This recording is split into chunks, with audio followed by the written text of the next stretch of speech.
नमस्कार, आप देख रहे हैं जी हिंदुस्तान। आपके साथ मैं हूं रोहित रंजन। देखिए, राष्ट्रवाद से हारेगा जिन्ना जिहाद। अब राष्ट्रवाद से अगर किसी को परेशानी है तो सोचिए वो हिंदुस्तान बोलने में भी शर्माएगा। राष्ट्रवाद से अगर किसी को दिक्कत है तो यहां पे गर्व करने में भी उसको दरअसल दिक्कतें ही दिक्कतें आएंगी। लेकिन ऐसी तस्वीर तब पता चलती है जब बात दरअसल सियासत की, और सियासत अगर करना है और सियासत अगर चमकाना है तो फिर देखिए, आज की राजनीति ऐसी हो गई है कि सहूलियत वहां पे सबसे अहम है। और सहूलियत किस बात की? ताकि एक संप्रदाय विशेष की राजनीति की जा सके, देश को बांटने की ओर ले जाया जा सके। तभी तो जब हैदराबाद की सड़कों पर भगवा नजर आने लगा तो उसके बाद दरअसल राष्ट्रवाद पर खतरा महसूस कई दल करने लगे। और सियासत पे जब बहुत बड़ी चुनौती दिखने लगी तब मुद्दा दरअसल भटकाने की ओर भटकता हुआ, घूमता हुआ नजर आने लगा। इस देश की सियासत की वो तस्वीर अब देखने को मिल रही है जहां पर अब दरअसल धर्म के नाम पर सियासत होती है। ये तमाम बहस होगी, तमाम बहसों के साथ सवाल पे भी हम जाएंगे। लेकिन शुरुआत सबसे पहले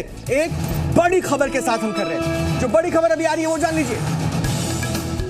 रोहिंग्या के मुद्दे पर हैदराबाद की राजनीति गर्म हो चुकी है। ओवैसी का अमित शाह पर पलटवार है। हैदराबाद में एक भी रोहिंग्या नहीं है, रोहिंग्या नहीं है ये कहना है ओवैसी का। हालांकि इससे पहले भी आपको मैं पीछे लेकर चलूं, अमित शाह के ऊपर ही सवाल खड़े करते हुए ओवैसी ने कहा था कि अगर रोहिंग्या हैदराबाद आए हैं तो ये जिम्मेदारी आपकी बनती है कि उनकी एंट्री कैसे हो गई। और आज जब अमित शाह ने हुंकार भरी है तो उसके बाद देखिए किस तरह की प्रतिक्रिया अब सामने आ रही है। क्या कुछ कहा है ओवैसी ने, वो सुनिए सबसे पहले।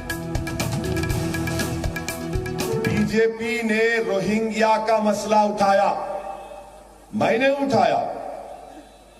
आप आकर हमारे को खुजाए तो खुजली आपको हो गई। आपके बीजेपी के एक आदमी ने कहा कि हैदराबाद की वोटर लिस्ट में 30,000 रोहिंग्या है। बोलना तो इन्हों बोल देते, मगर जब जवाब इनको मिलता असदुद्दीन ओवैसी और मंजलिस की तरफ से तो जवाब का कोई नहीं दे, खामोश हो जाते। मैंने कहा अगर 30,000 है तो 1,000 नाम बता दो, और अगर 30,000 है तो अमित शाह क्या कर रहे? अमित शाह सो रहे थे दिल्ली में।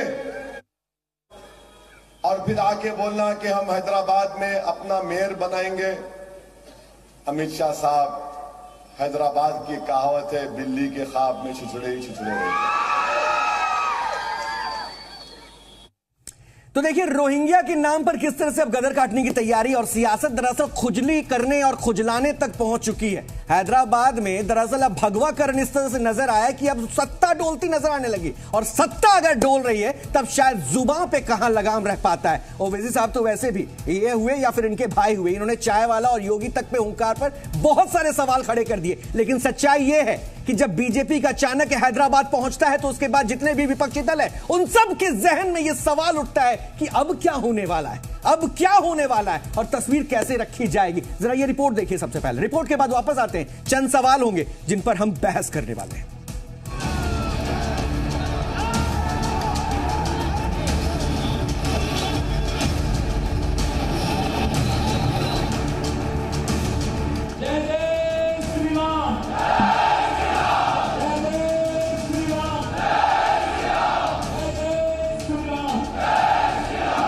किसी के बाप से करने वाला नहीं। हैदराबाद में राष्ट्रवाद बनाम जिन्ना जिहाद।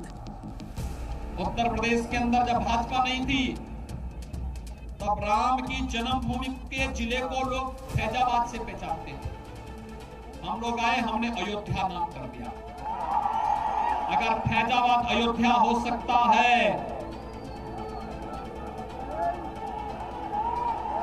भाइयों बहनों, अगर इलाहाबाद प्रयागराज हो सकता है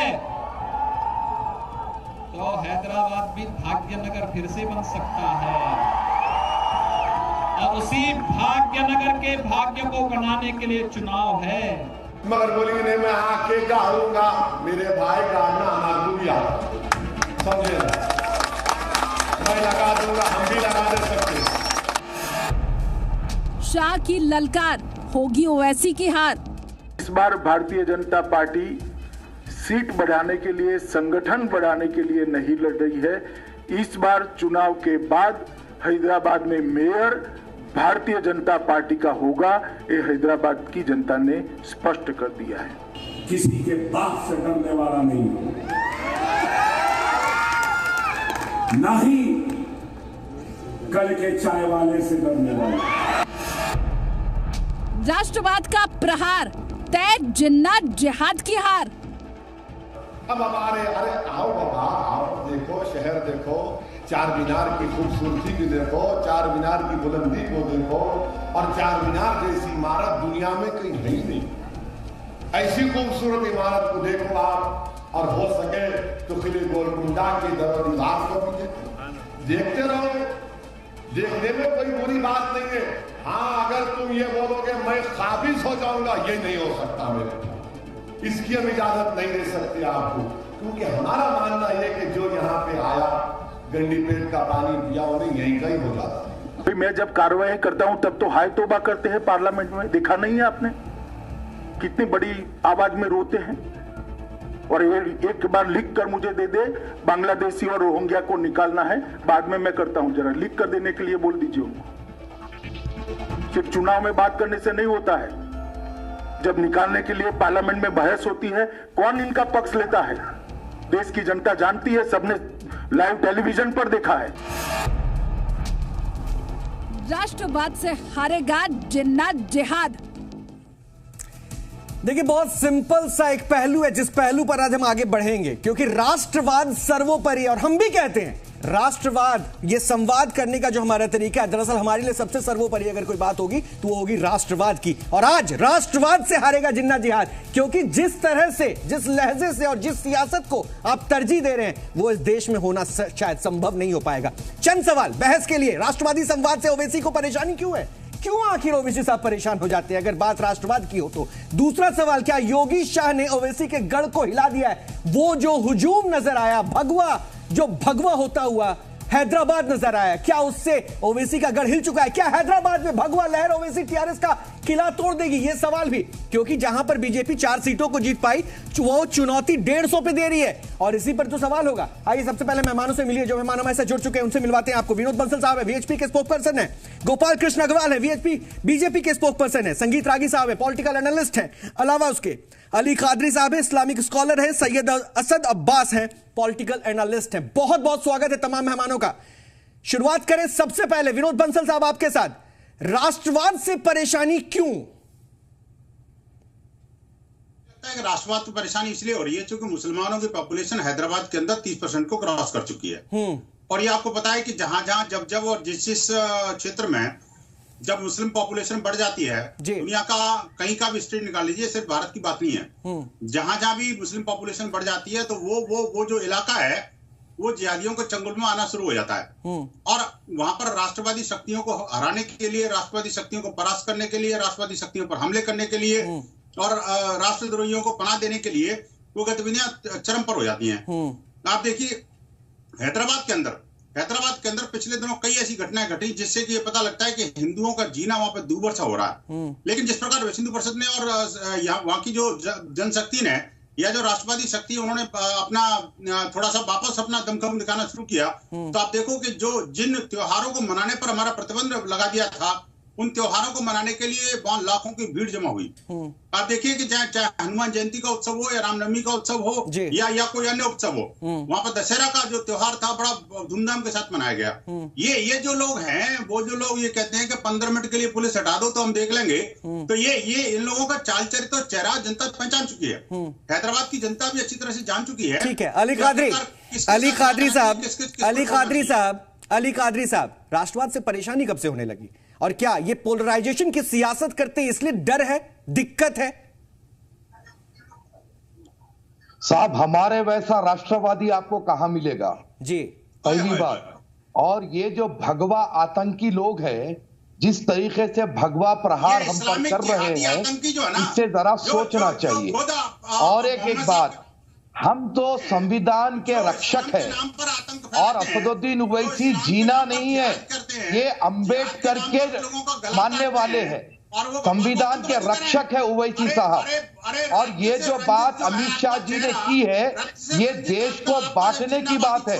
और रहा सवाल मेयर, तो मेयर हैदराबाद में अगर वो 4 से 5 पार्षद ला ले तो उस दिन आपसे बात होगी, क्योंकि हैदराबाद में हिंदू मुस्लिम सब मिलकर रहते हैं। अच्छा, तो अली कादरी मेरे एक छोटे सवाल का जवाब दे दीजिए। बंसल साहब 10 सेकंड लूंगा। एक सवाल है, अली कादरी साहब इसको बहुत अच्छे से बताएंगे। बीजेपी को उन्होंने बता दिया कितनी सीटें मिलनी है, मुझे सिर्फ इतना बता दीजिए ना सर, ओवैसी साहब की फैन फॉलोइंग बहुत तगड़ी है ना, तो 150 सीटों पर क्यों नहीं लड़ते हैं? 50-51 पे ही क्यों? 5 हिंदू चेहरे होते हैं, दलित चेहरे होते हैं, उसके बाद फिर और कौन से चेहरे होते हैं? यानी उनको पता है कि उनका वोटर कौन है। देखिए साहब, जहां से पॉलिटिकल पार्टी जो होती है ना, पॉलिटिकल पार्टी ये अंदाजा करती है कि हम जहां से जीत सकते हैं वहीं से चुनाव लड़ेंगे, ना कि सारे जगहों से चुनाव लड़के अपनी जमानतें जब्त। आप ही की बात बोल दी फिर आपने। 150 पे अगर बीजेपी दावा कर रही है तो यानी देखिए कुछ तो आधार लेकर चल रही होगी। गोपाल कृष्ण अग्रवाल जवाब दीजिए जरा, क्या आधार है आपका 150 सीटों पर? कैसे चुनौती दे रहे हैं? मैंने आपको कह दिया ना कि 4 से 5 सीट लाएंगी। हिंदू हैदराबाद में हिंदू मुस्लिम एकता है, और यहाँ पर गोपाल कृष्ण अग्रवाल बीजेपी के प्रवक्ता, गोपाल कृष्ण अग्रवाल बीजेपी के प्रवक्ता जवाब दीजिए। 4 से 5 का दावा किया जा रहा है और कैसे आप ये दावा कर रहे हैं कि हम 150 जीतेंगे? अग्रवाल साहब, हवाई और कागजी एकता से काम नहीं चलने वाला मौलाना साहब। हैदराबाद में हिंदू गोपाल अग्रवाल, क्या मेरी आवाज मिल रही है? मेरे को आपको आ रही है मेरी आवाज? जी बोलिए। हाँ, अमित शाह जी ने आज स्पष्ट कर दिया कि इस बार का मेयर हैदराबाद में हमारा होगा। और क्यों होगा? योगी जी ने बताया, अमित शाह जी ने बताया, नड्डा जी ने बताया। क्यों? क्योंकि इसको हैदराबाद को, जिसमें आईटी का इतना बड़ा पोटेंशियल था, उसको इन लोगों ने अपनी बपौती बना दिया। ये जो ओवैसी के परिवारवाद, अरे तो क्या आईटी हब बीजेपी ने बनाया? पिछले 15 साल से आईटी हब है। परिवारवाद के अलावा कुछ सोच नहीं सकते। परिवार के अलावा, राव के अलावा उनको कोई दिखता नहीं, और ओवैसी को मुस्लिम समुदाय के अलावा कोई दिखता नहीं। आईटी का इतना बड़ा पोटेंशियल है, उसको फ्लड की नगरी, पानी तक का क्यों? क्योंकि ये जो तुष्टीकरण की राजनीति कर रहे थे, जमीनों पे कब्जा करते हैं, जमीनों पे डेवलपमेंट नहीं होने देते, केंद्र सरकार का जो पैसा जाता है वो जनता तक नहीं पहुंचता। 1,30,000 मकान। गलत बात, बिल्कुल गलत बात। हैदराबाद का डेवलपमेंट देखना है तो आओ हैदराबाद में। आप हैदराबाद आकर के देखकर बात कीजिए। अरे आपके नागपुर की स्क्रिप्ट यहाँ मत पढ़िए। आप कहा था कि 4 हॉस्पिटल बनाएंगे, एक भी हॉस्पिटल। अरे हैदराबाद आकर के देखिए कितना डेवलपमेंट है। जब बीजेपी अगर अल्लाह ना करे आ गई तो पूरा डेवलपमेंट खत्म हो जाएगा। योजनाएं सिर्फ और सिर्फ सांप्रदायिकता रहेगी वहां पे। तो आपने हैदराबाद के लोगों को लूटा है। किया क्या है वहां पे? आज हैदराबाद विश्व स्तर पे अपनी पहचान बनाने के लिए तैयार है। वो तब होगा जब भारतीय जनता पार्टी की गुड गवर्नेंस और केंद्र सरकार की, भारतीय जनता पार्टी की अल्लाह ना करे सरकार आएगी, तब हैदराबाद का डेवलपमेंट खत्म हो जाएगा। भाग्य देश में बीजेपी की सरकार है कादरी साहब, देश में बीजेपी की सरकार है कादरी साहब। अब आप किस चश्मे से देखेंगे पता नहीं सर, लेकिन देश में बीजेपी की सरकार है और आप कह रहे हैं हैदराबाद का डेवलपमेंट खत्म हो जाएगा। बहरहाल संगीत रागी साहब,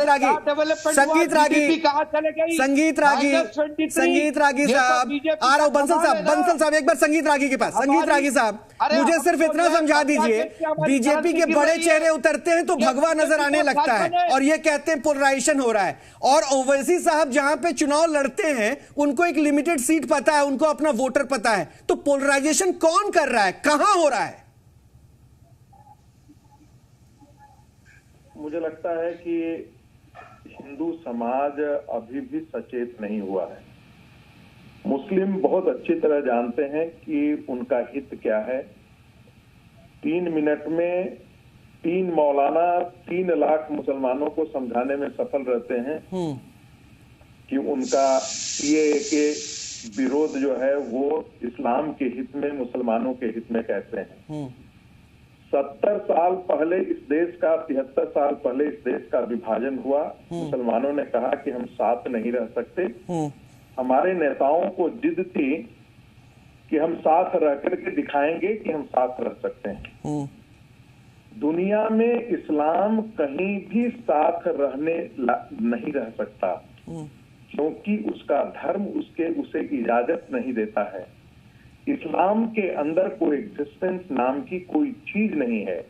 जहां इस्लाम गलत है बात, बिल्कुल गलत है। संगीत रागीत आप गलत बोल रहे हैं। आप ये इस्लाम भाईचारे का दर्द देता है, इस्लाम अपने पड़ोसी का ख्याल बताता है।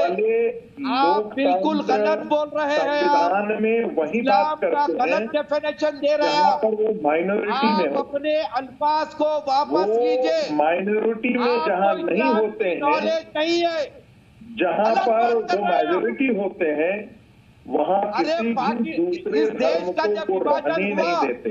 तो जो लोग उनके लिए उनकी कोई जगह नहीं होती। ये देश हमारा, यही कारण है कि दुनिया में जहाँ जहाँ इस्लाम डोमिनेटिंग रिलीजन है, वह एक लोकतांत्रिक समाज न होकर के, सेकुलर समाज न होकर के, वो एक थियोक्रेटिक स्टेट है। और भारत के अंदर भी यदि मुसलमानों की जनसंख्या बढ़ेगी तो ये खतरे आने वाले दिनों में पैदा होंगे। कश्मीर में देखा है जहाँ पर मुस्लिम जनसंख्या थी, वहां से हिंदुओं को भागना पड़ा। के बारे में क्या बोलेंगे? संगीत बंगाल के अंदर, पश्चिम बंगाल के जितने भी सीमावर्ती क्षेत्र हैं, वहां से हिंदुओं को पलायन करना पड़ा है, क्योंकि पश्चिम बंगाल के मुसलमान लोग बांग्लादेश से आए हुए मुसलमानों के साथ सैयद असद अब्बास, ठीक है रागी साहब, एक बार अब्बास साहब को भी शामिल कर ले। अब्बास साहब,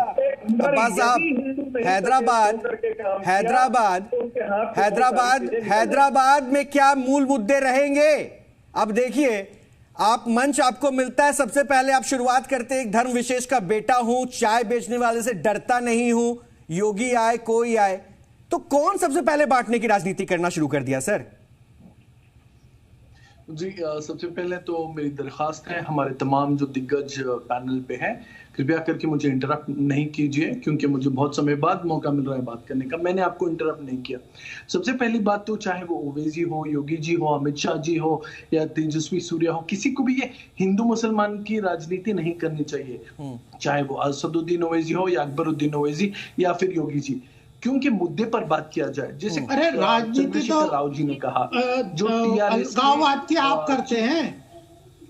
हाँ, बात कीजिए, अलगाववाद की राजनीति आप करते हैं। मैं बात नहीं करूंगा। रोहिंग्या, हाँ, तो रोहिंग्या के लिए किसने कहा? रोहिंग्या के ऊपर वोट बैंक नाराज मत होइए सर। अब्बास साहब बोलिए। देखिए, अब ऐसा है कि आजकल तो यही चर्चा है, सर। मैं तो आपको मौका दे रहा हूँ सर, आप बोलिए ना प्लीज, अपनी बात रखिए। अब्बास साहब। श्रीमान, आप मुझे मौका दे रहे हैं, लेकिन जो दूसरे पैनलिस्ट है, कृपया करके भाई साहब 30 सेकंड दे दीजिए, मुझे काफी है। तो सबसे पहली बात, रोहित जी, चंद्रशेखर राव जी ने बहुत अच्छा काम किया है। उन्होंने अनाउंसमेंट किया है, मैनिफेस्टो में बताया है कि 20,000 लीटर पानी दिया जाएगा, सलॉन्स को, लॉन्ड्रीज को, धोबी घाट को फ्री पावर दिया जाएगा, और तमाम उनके जो मैनिफेस्टोस हैं।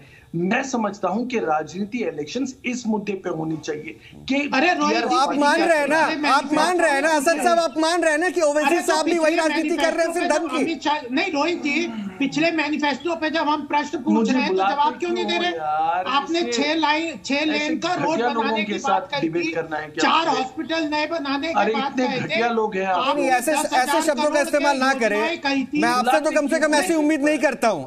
मैं आपसे अब्बास साहब ऐसे शब्दों के इस्तेमाल की उम्मीद नहीं करता हूं, और मैं आपसे दरख्वास्त भी यही कर रहा हूं। देखिए, कम से कम शब्दों की मर्यादा रखिए, आप अपनी बात रखिए सर। इंडिपेंडेंट है, फ्री है, अपनी बात रखिए, किसी को रुकावट नहीं है। लेकिन पहलू ये है, मेरा सवाल सुन लीजिए अग्रवाल साहब, एक बार मेरा सवाल सुन लीजिए। आपने जो कहा मैनिफेस्टो क्या होना चाहिए, यानी ओवैसी का जो मैनिफेस्टो है, उस मैनिफेस्टो में बंटवारा है, उस मैनिफेस्टो में धर्म की सियासत है, यह भी मानिए सर। आप सुन नहीं पा रहे हैं क्या रोहित जी? मैं तो वही बताया हूं, चाहे वो ओवैसी हो या योगी जी हो, दोनों को हिंदू मुसलमान नहीं करना चाहिए। वही तो मैं बता रहा हूं जनाब, मुद्दे पे कीजिए। आप क्या कर सकते हैं? अरे तो मुद्दे, अरे आपसे मैं पूछ रहा हूं कि पिछले बार के मैनिफेस्टो से बीजेपी का लगता है गोपाल अग्रवाल, क्या आपने बात की? यार, मुझे बुला क्यों डिबेट पे? हम पूछ रहे हैं, हम इनसे पूछ रहे हैं कि पिछले बार ये मैनिफेस्टो की बात कर रहे हैं, चैनल पे पिछले बार के मैनिफेस्टो, मुझे मत बुलाओ, पिछले बार के मैनिफेस्टो के ऊपर आपने क्या किया? चुप कराओ, वही तो प्रश्न है। मैं तो आपको मौका दे रहा हूं सर, आप भी इंटरप्ट कीजिए, मैं उसके लिए भी नहीं रोक रहा। मैं क्या कह रहा हूं, आप वार्ता कीजिए, संवाद कीजिए, और ऐसा थोड़ा ही ना सर कि आप जो बोलेंगे वो सामने वाला सुनता ही रहे। उनको भी तो अपनी, अगर वो आपकी बात से इत्तेफाक नहीं कर रहे, मैं आपको भी मौका दे रहा हूं, आप मेरी बात से इत्तेफाक नहीं कर रहे, आप क्रॉस कीजिए, क्रॉस कीजिए सर प्लीज। 20 सेकंड दूंगा, अपनी बात रखिए, उसके बाद मैं दूसरे मेहमानों के पास जाऊंगा। इस बात उसके बाद मैं बोलूंगा। हाँ जी शुक्रिया। सुनिए, अभी सुनिए, इंटरप्ट मत कीजिए, ये तुम्हारा भाजपा का चैनल नहीं। ठीक है, वक्त जा रहा है, वक्त जा रहा है, बोलिए।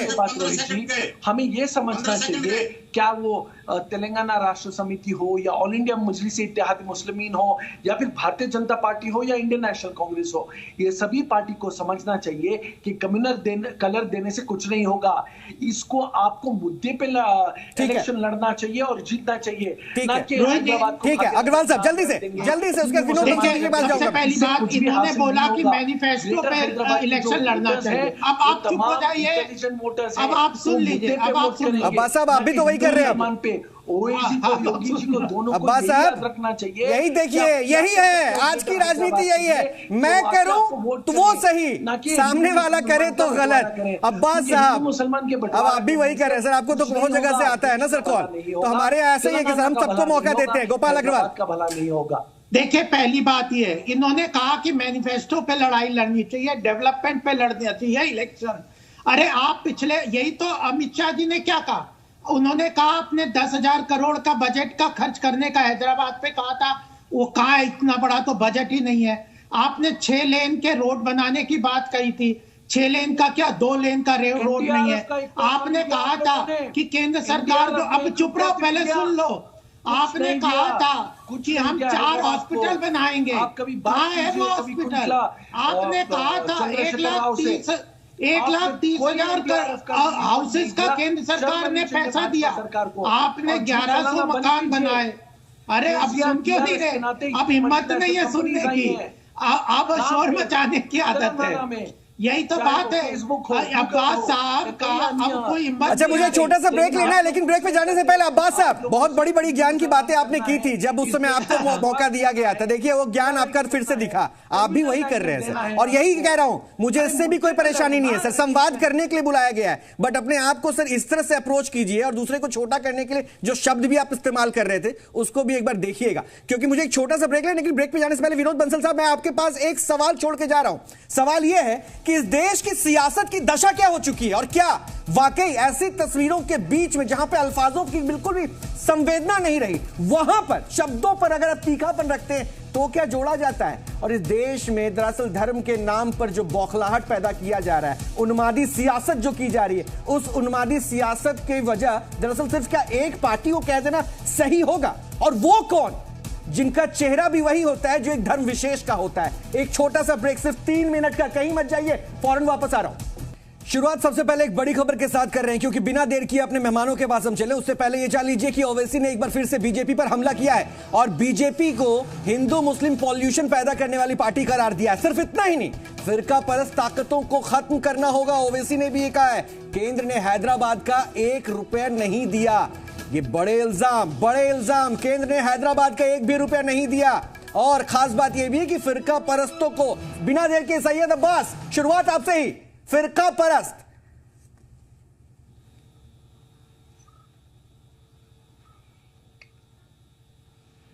जी बताइए, आवाज आ रही है सैयद अब्बास? नंबर मेरा था। जी आवाज आ रही है, जी बताइए, आवाज आ रही है अभी। रोहित जी बताइए। हाँ, मैं आपसे यही पूछ रहा था। देखिए कैसी राजनीति चल रही है, बयानों को सुन रहे हैं आप जो मैं कह रहा था? जैसे रोहित जी, जैसे मैंने कहा है कि ये MIM पार्टी हो या भाजपा पार्टी हो या कोई भी पार्टी हो, जो भी ये हिंदू मुसलमान करते हैं ना, वो गलत है, क्योंकि इनका काम है बंटवारा करना और वोट परोसना।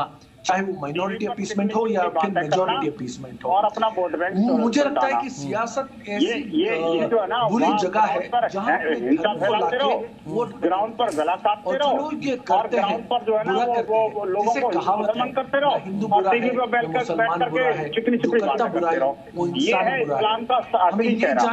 ये जिन्ना जिहाद जो है ना इसको तो कहते हैं कि बाहर तो कहते रहो हम स्वतंत्रता सेनानी है और अंदर अंदर जड़ काटते रहो देश की।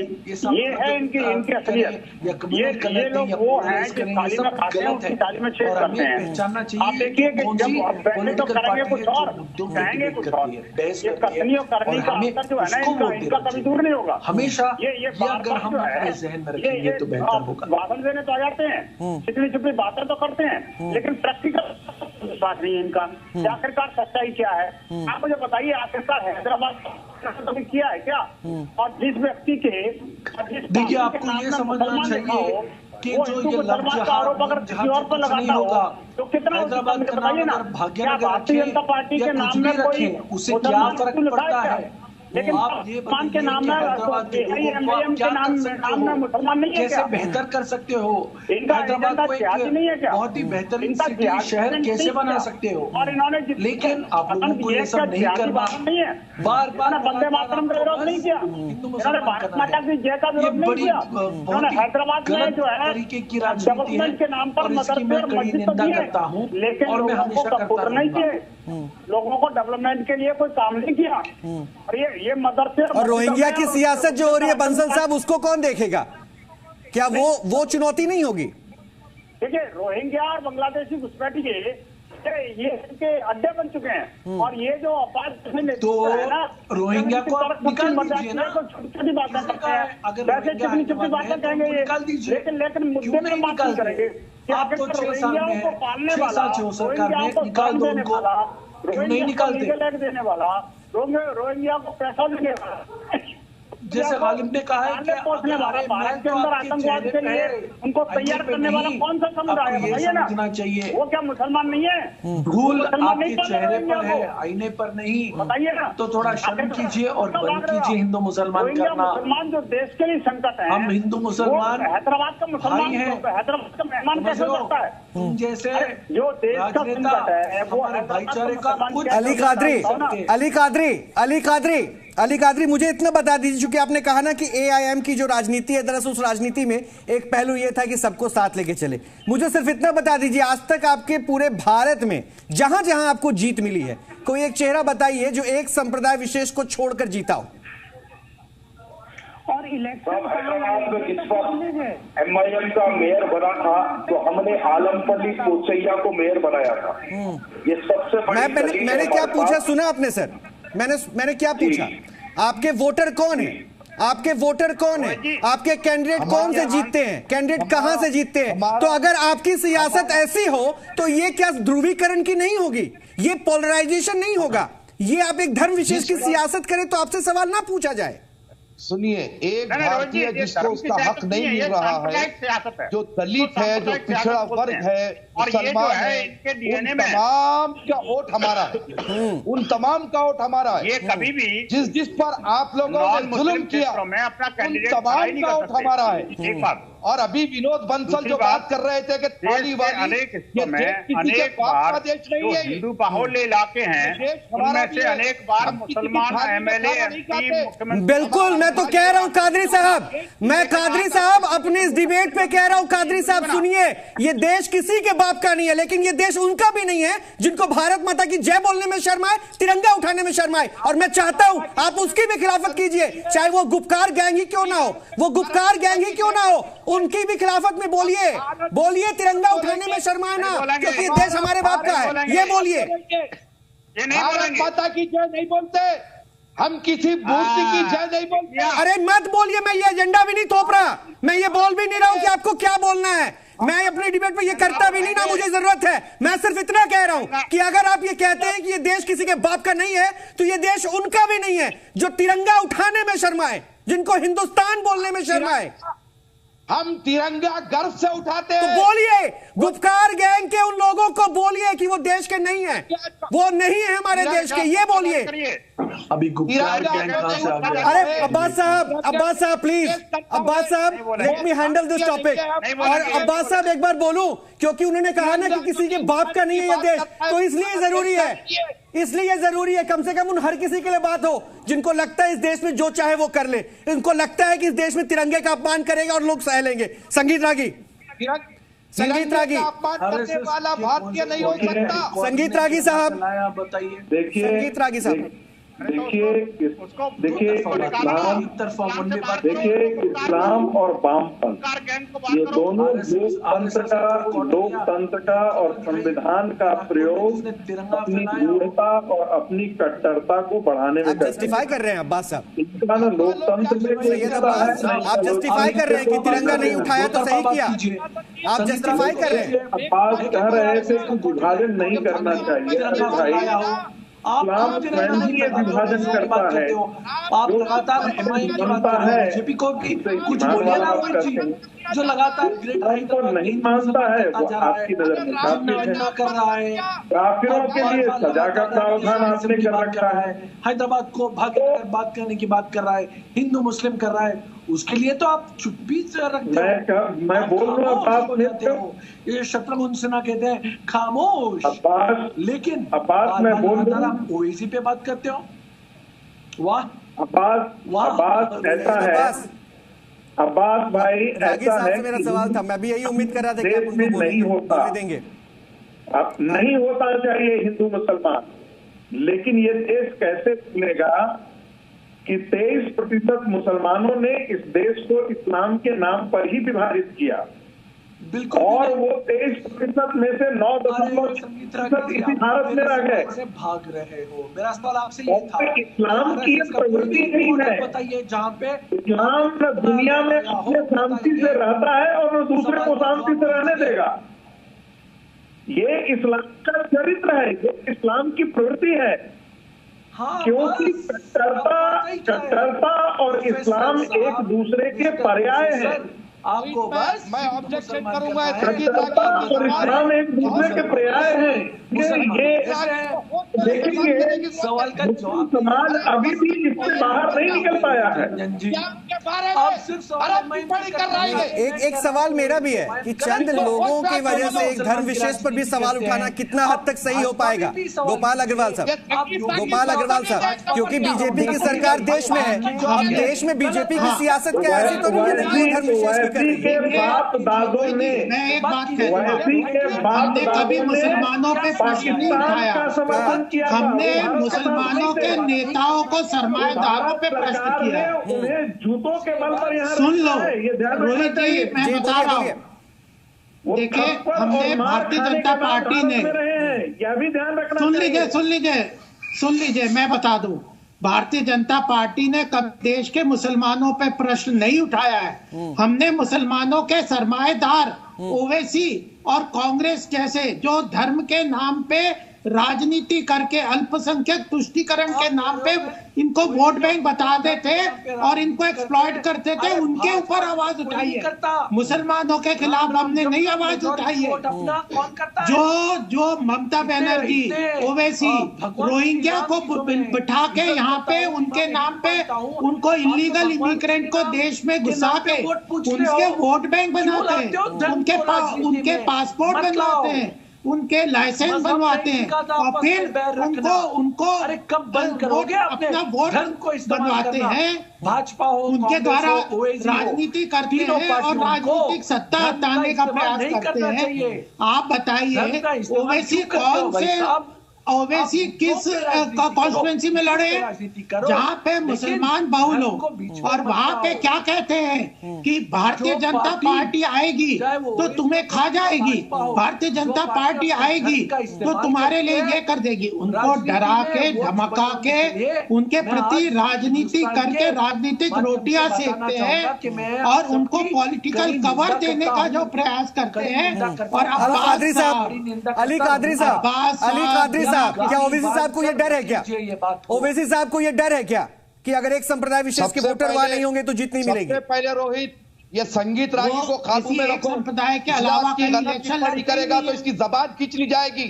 मैं बोल रहा हूँ इसको बदतमीजी मत बोले, होश में रह करके बात बदतमीजी जब कोई विषय पर कोई बोलने का आपके पास कोई दिमाग ना हो, इस्लाम की गलत टिप्पणी अगर करेगा, अरे पहले इसको धमकाना छोड़ दो, एक तरफ तो चलिए ठीक है, अब अपने पॉइंट पे आइए। ये बात जान लीजिए कि जी हिंदुस्तान भी इस बात को कह रहा है, उस समय मैंने भी इंटरप्ट करके यही बात कही है, किसी धर्म विशेष पर कोई टिप्पणी नहीं, अगर किसी व्यक्ति विशेष से दिक्कत है तो उस पर कीजिए। अली कादरी पॉइंट आइए।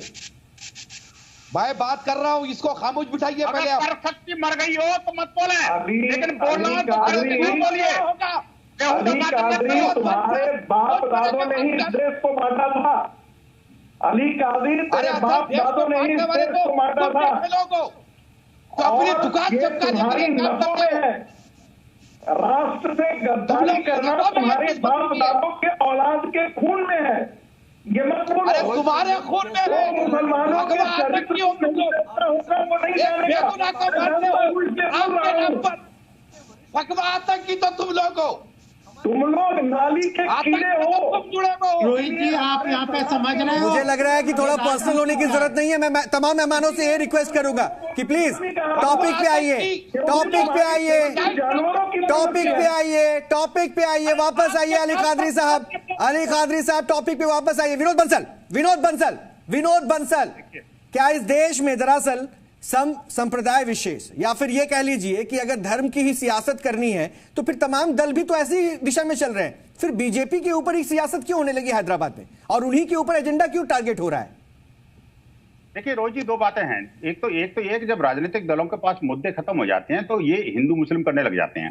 मैं एक बात साफ साफ कह रहा हूं, देखिए हैदराबाद का नाम भाग्यनगर होना चाहिए क्योंकि ऐतिहासिक है और उसकी संस्कृति को दर्शाता है। इसमें किसी को आपत्ति क्यों? क्या सिर्फ इसलिए आपत्ति करोगे कि आप 30% हो गए हो और आप 40-50% होने जा रहे हो? नहीं, ये आपको समझना पड़ेगा। परसेंटेज आप कितने बढ़ जाओ, लेकिन उसकी संस्कृति को आप मार नहीं सकते, एक बात। दूसरी बात ये कि जो हैदराबाद के विकास के लिए काम करता है, उस विकास से उससे चिड़ क्यों है आखिरकार? आप सिर्फ मुस्लिम बाहुल्य क्षेत्रों में आपके कैंडिडेट खड़े करके उससे आप जीत करके ये कहना चाहते हो कि भी मैं मुसलमानों का रहनुमा हूं, और फिर कहते हो कि मैं हिंदू मुसलमान नहीं करता, और दूसरे लोग सांप्रदायिक हैं, मैं सांप्रदायिक नहीं हूं। आप मुझे बताइए कि इस्लाम के नाम पर, जिनके नाम पर आतंकवादी संगठन चलते हैं, पैगंबर मोहम्मद साहब के नाम पर जितने आतंकवादी संगठन चलते हैं, ये दुनिया भर को पता है कि आखिरकार ये इस्लाम के नाम पर लोगों का गला काटने वाले लोग कौन है। इन सबको इग्नोर करते हिंदू महासभा कौन है?